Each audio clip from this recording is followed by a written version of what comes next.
কথায় আছে না, কপালে নাই ঘি ঠকঠকাইলে হইব কি। তো গাইস, আল্লাহ আমার ভালোবাসে বেশি, এই জন্য বিপদে বেশি। দেখেন আমার গাড়িটা কিন্তু আজকে ইঞ্জিন লক হয়ে গেছে।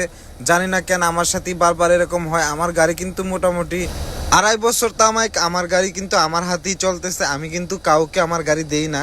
তারপরে জানি না কেন বেশি একটা ডিস্টার্ব দিতেছে। তবে আজকে গাইস আমার ইঞ্জিন লক হয়ে গেছে। তো অবশেষে মেকানিক আসলো, কফিলও আসলো।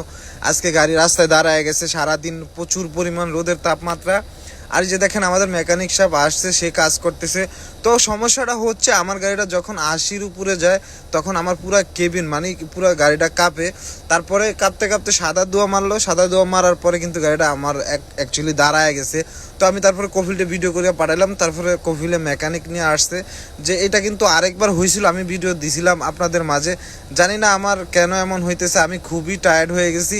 আর আমি বিষয়টা আপনাদেরকে বলতেছি যে আসলে ভাগ্য আমার খুবই খারাপ যে আমার গাড়িটা মোটামুটি অনেকটাই নতুন। তারপরে দেখেন এই মার্সিডিজ গাড়িগুলো কিন্তু তেমন একটা ডিস্টার্ব দেয় না। যে আমার হাতে কিন্তু এই গাড়িটা একটু মোটামুটি ভালোই ডিস্টার্ব দিতেছে। আর ইঞ্জিনটা মোটামুটি পুরানো হয়েছে, তো এই জন্য। তো দেখেন এখন আমাদের মেকানিক সাহেব কাম করতেছে, নজল লাগাইছে, 6টা নজল লাগানো হয়েছে। তিনি আবার এখন চেক দিতেছে, তেল হাওয়া ছাড়তেছে। তো আমি খুবই বিরক্ত হয়ে গেছি যে আসলে আমার সাথে বারবার এরকম হয়। আমি অনেকটাই কষ্ট করছি এই গাড়িটা নিয়ে।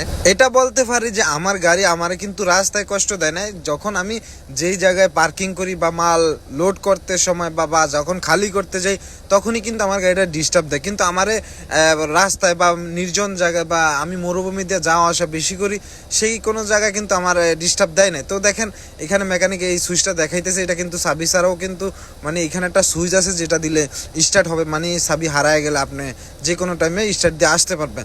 তো গাইজ, সবাই ভালো লাগলে ভিডিওটা শেয়ার করবেন, অবশ্যই সবসময় বিষয় আমাকে সাপোর্ট করবেন। আর আমার মতো পাগলামি করে কেউ গাড়ি চালাবেন না। সবাই ভালো বিষয়ে বিদেশ আসবেন। অনেকে আমার ভিডিও দেখে বিদেশ আসে, কিন্তু যেই কাজের জন্য আসে ওই কাজ পায় না। তো এটাতে আমার কোনো ঘাটতি না। আমি সবাইকে উৎসাহ দেই, বিনোদন দিই, বিদেশ আসার জন্য উৎসাহ দেই। তো আপনারা ভালো বিষয় চেক করে, ভালো বিষয় ড্রাইভিং বিষয় দেখে বিদেশ আসবেন।